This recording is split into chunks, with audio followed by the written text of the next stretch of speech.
안녕하세요. 플라즈마 영재관 정다희입니다. 저희 요번에 교육청 그다음에 교대 영재원 준비 플라즈마랑 왜 함께 해야 되는지 설명드리겠습니다.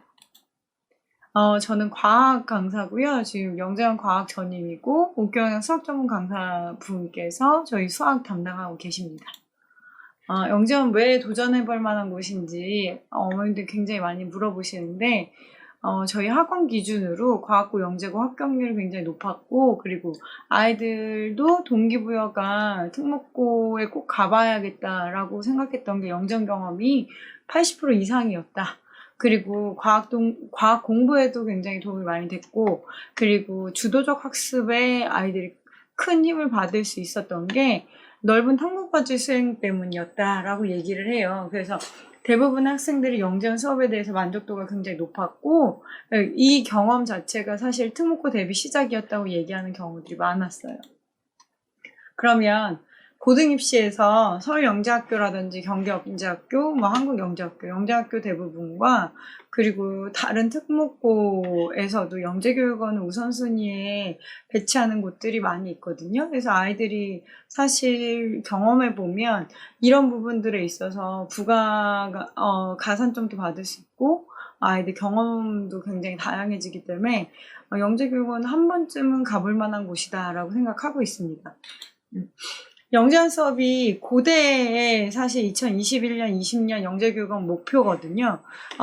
대부분의 사회현상과 인간현상과 자연현상을 융합적으로 이해해가지고 이거를 시뮬레이션 및 평가를 해서 모델링을 조금 수업을 받고, 그래서 이제 기초능력 향상과 그리고 아이들 선택적으로 뭐 정보나 인간이나 뭐 자연이나 이런 부분에 있어서 심화능력 향상한 다음에 개인 연구 선출물 도출이 교육원의 목표라고 다들 이제 알고 있어요.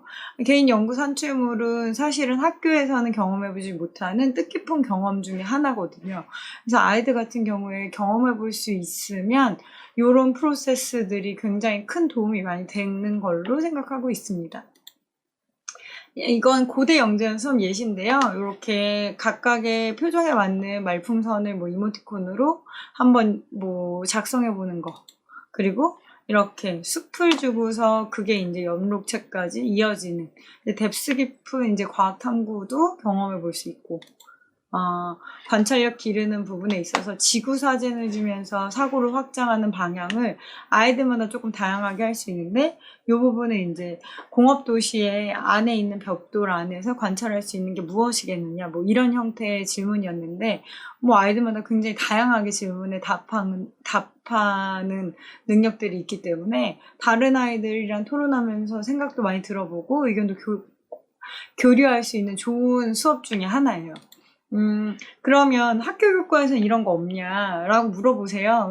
학교 교과에도 있긴 있어요. 근데 대부분 지금 보시면 이제 탐구 문제를 정해볼까 요지만 이미 정해져 있고, 탐구 계획을 세워볼까 요지만 이미 세워져 있고, 그리고 세우는 방법은 뭐 사실은 이거는 기본적인 지식 습득이고요. 그래서 이제 실행해 봤을 때 실제로 해보기보다는 사실은 이런 부분들을 이제 영상이라든지 아니면 뭐 이렇게 사진으로 관찰하는 경우에 끝나요. 근데 이거를 사실적으로 해본다는 거는 큰 의미가 있다고 보여져요.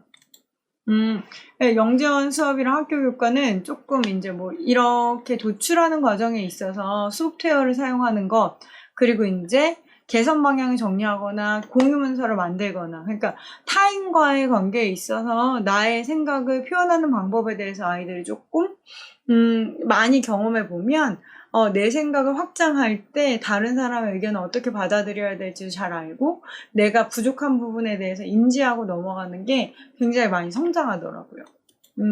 중등연계에서 이렇게 자기주도 학습이 많이 잘 된 결과 토론대회라든지 탐구보고서에서도 굉장히 뚜렷한 두각을 보이는 경우들이 많이 있어요.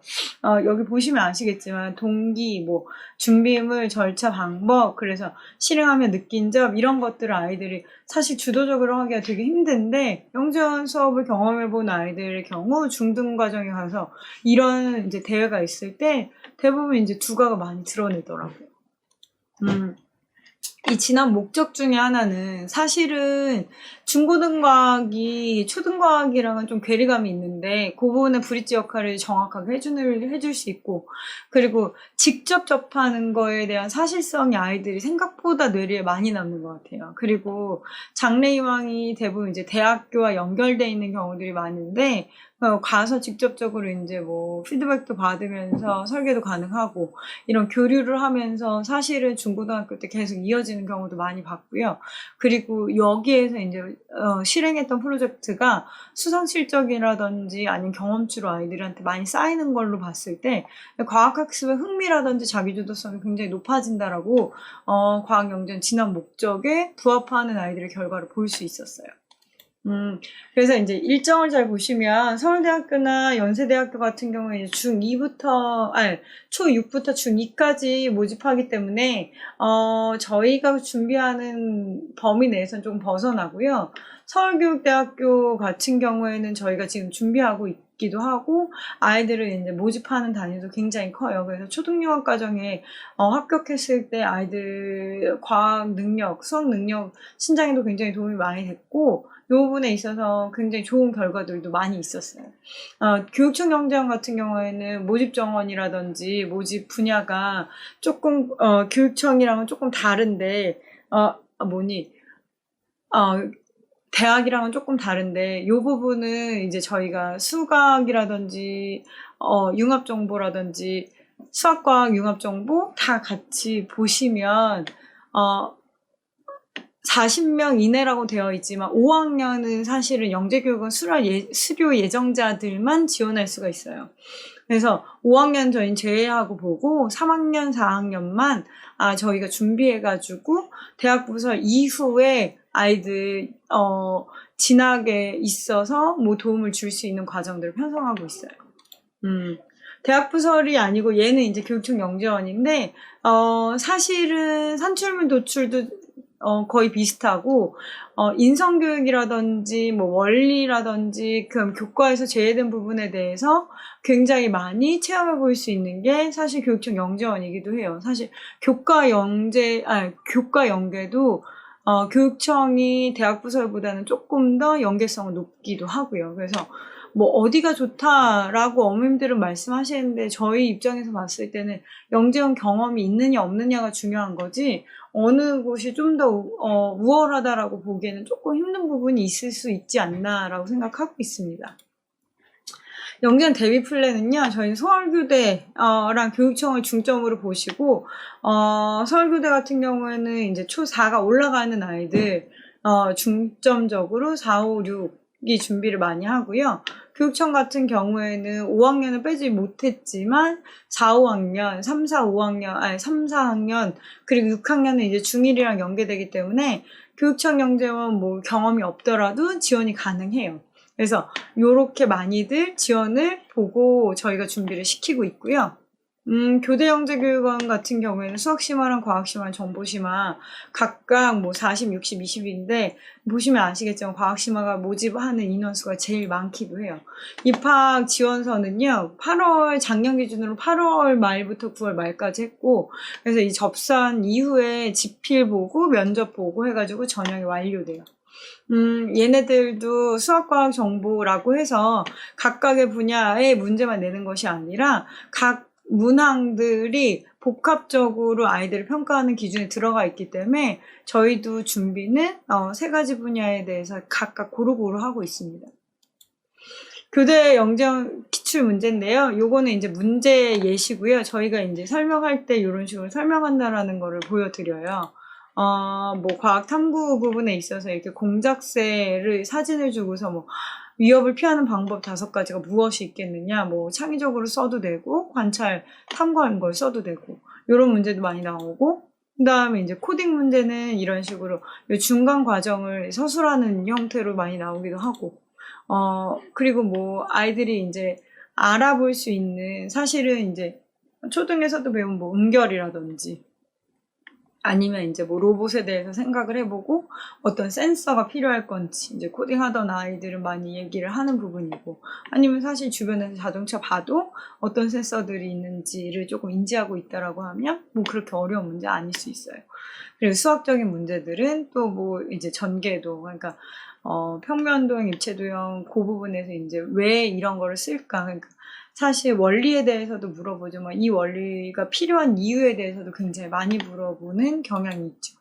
그리고 뭐 면접도 굉장히 뭐 주제 자체는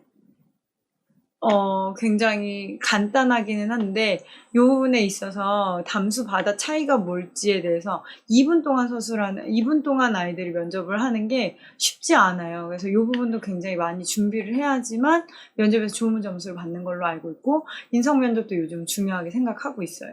그래서 교수님들이 고대 설명회에서 재작년에 인성이 안 된 아이들 굳이 뽑고 싶지 않다 이렇게 말씀하실 정도로 인성 면접도 아이들이 많이 준비를 해서 조리 있게 말할 수 있는 게 제일 중요하더라고요. 그래서 저희는 그거까지 신경을 쓰고 있습니다.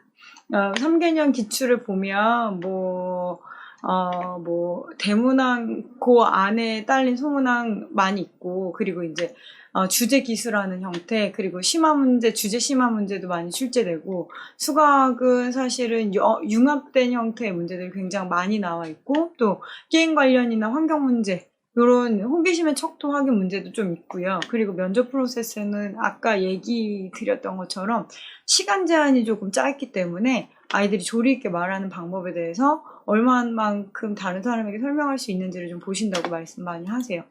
그래서 저희는 1차 전형 같은 경우에는 9월 말 기준으로 완료하여서 아이들이 시험 볼 수 있게 만들 예정이고, 그리고 그 이후에 1차 전형 발표 이후에 교육청도 같이 지원해가지고 11월 중순부터 해가지고 12월 말까지 좀 준비해 볼 수 있는 프로그램 가지고 있고요. 그리고 2차 전형 같은 경우에는 1차에서 합격한 아이들만 준비하는 전형으로, 그때 대해서 만약에 필요한 부분에 있어서 저희가 수업이 편성되어 있으니까 이 부분도 준비가 가능해요.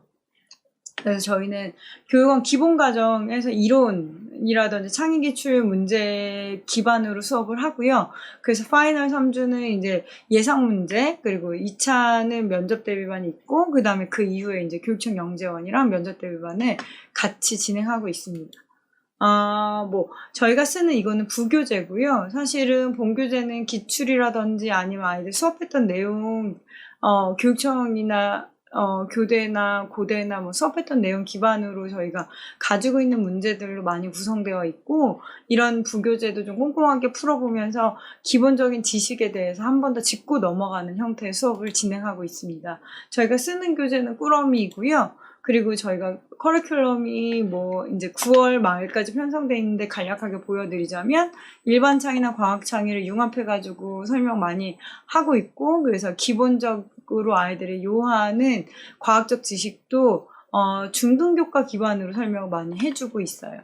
5학년은 서울교대 준비하는 아이들의 중등연계 교과 요 부분에서 과학 지식이 조금 더 깊이 있게 설명을 하고 있고, 수학도 마찬가지로 뭐 이렇게 수리 논리랑 언어 추리 논리를 같이 설명해서 아이들이 시험 문제를 조금 많이 경험해보고 시험장에 들어갈 수 있게 원리부터 잘 설명해서 시험 준비를 하고 있습니다. 그래서 이 두 종류의 영재원의 차이점에 대해서 부모님들 굉장히 궁금해 하시는데, 교육청 영재교육원은 지역별 교육청에서 각각 지역마다 조금 다르고요. 초등 4, 5, 6학년, 3, 4 저희는 준비하고, 그 다음에 6학년은 중학교를 바라보는 아이들이 준비하는 경우에 특수한 경우에 이제 6학년 준비하는 경우들 있기는 있어요. 그래서 선발 일정은 매년 6월 말에서 12월 말인데, 이제 일정 발표부터 시작해가지고 말씀드리는 거고, 대부분 이제 10월부터 시작을 한다고 보시면 돼요. 그래서 담임교사 학교 추진위원회 추천서 이런 거는 학교에서 준비를 해주시고, 저희가 12월에 아이들이 문제 해결력 지필과 면접을 하루에 같이 보는 게 교육청 영재원이고, 수학 융합, 수과학 분야 따로 보는 게 이제 초 5, 6, 그리고 융합 정보가 초 6, 미술은 따로 파트가 나눠져 있기 때문에 저희가 설명하진 않겠습니다. 초등교사나 교육청 과학영재센터 교사들이 대부분이 계시고 중등이나 고등 선생님들도 와서 수업해 주시는 걸로 알고 있어요.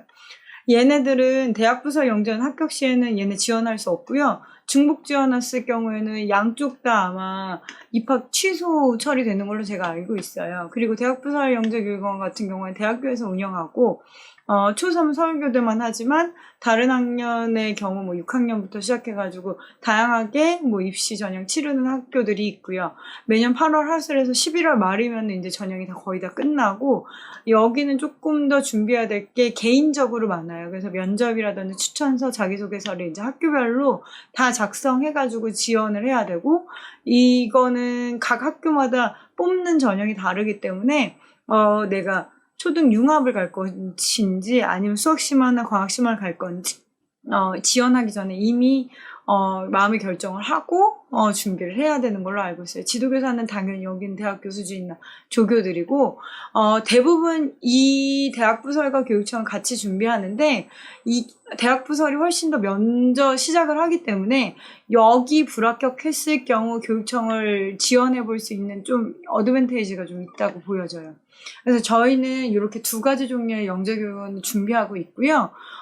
만약에 뭐 더 궁금하신 사항이 있으시면 저희 학원으로 연락 주시면 각 파트별 선생님들이 자세하게 상담을 해드릴 수 있고 저희 시작이 지금 7월 1일로 예상이 되어 있어요. 그래서 많은 부모님들이 영재교육원을 한번 경험을 해보는 게 좋겠다라고 생각을 하실 거예요. 그러면 저희 학원으로 연락 주셔서 아이들 다양하게 준비해보고 그래서 최종적으로 합격할 수 있도록 많이 수업에 참여해 주셨으면 좋겠습니다. 지금까지 들어주셔서 감사하고 저는 플라즈마 영재관 정다혜였습니다. 감사합니다.